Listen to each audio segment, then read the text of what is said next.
ನಮಸ್ತೆ. ಇವತ್ತು ಸಾಯಂಕಾಲದಿಂದ ವ್ಲಾಗನ್ನು ಸ್ಟಾರ್ಟ್ ಮಾಡ್ತಾ ಇದ್ದೀನಿ.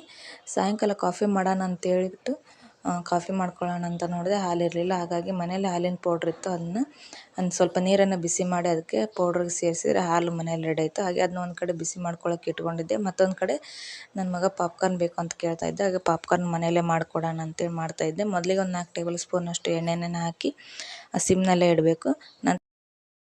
ಪಾಪ್ಕಾರ್ನ್ ಸೀಡ್ಸ್ನ ಸೇರಿಸಿ ಚಿಟಿಕೆಯಷ್ಟು ಉಪ್ಪು, ಚಿಟಿಕೆಯಷ್ಟು ಅರಿಶಿನ ಪುಡಿ ಸೇರಿಸಿ ಮಿಕ್ಸ್ ಮಾಡಿ ಅದನ್ನ ಒಂದು ಪ್ಲೇಟನ್ನು ಮುಚ್ಚಿ ಅದ್ರ ಮೇಲೆ ಭಾರವಾದ ಒಂದು ವಸ್ತುನ ಬಿಟ್ಟರೆ ಅದು ತಾನೇ ಪಾಪ್ಕಾರ್ನ್ ರೆಡಿ ಆಗುತ್ತೆ. ನೋಡ್ಬೋದು ಎಷ್ಟು ಚೆನ್ನಾಗಿ ಬಂದಿದೆ. ಕಲರ್ ಕೂಡ ಹೇಗೆ ಅಂಗಡಿಯಲ್ಲಿ ಸಿಗುತ್ತೋ ಅದೇ ರೀತಿ ನಾವೇ ಮನೆಯಲ್ಲೇ ಮಾಡ್ಕೋಬೋದು. ಅದು ತುಂಬಾ ರುಚಿಯಾಗಿರುತ್ತೆ ಮತ್ತು ಹೆಲ್ದಿಯಾಗಿರುತ್ತೆ. ಹಾಗೆ ಇನ್ನೊಂದು ಕಡೆ ಸ್ನ್ಯಾಕ್ಸ್, ವೀಕೆಂಡ್ ಅಲ್ವಾ, ಸ್ನ್ಯಾಕ್ಸ್ ಮಾಡೋಣ ಅಂತ ಪಾನಿಪುರಿನೂ ಕೂಡ ಮಾಡ್ಕೊಳ್ತಾ ಇದ್ದೆ. ಇನ್ಸ್ಟೆಂಟಾಗಿ ನಾವೇ ಮನೇಲಿ ಹೇಗೆ ಹೊರಗಡೆ ಸ್ಟ್ರೀಟಲ್ಲಿ ಸಿಗುತ್ತೋ ಅದೇ ರೀತಿ ಮನೇಲಿ ಕೂಡ ಮಾಡ್ಕೊಂಡಿದ್ದೆ. ತುಂಬಾ ರುಚಿ. ಮತ್ತೆ ಮುಂದಿನ ವಿಡಿಯೋದಲ್ಲಿ ಸಿಗೋಣ. Thank you. Bye bye.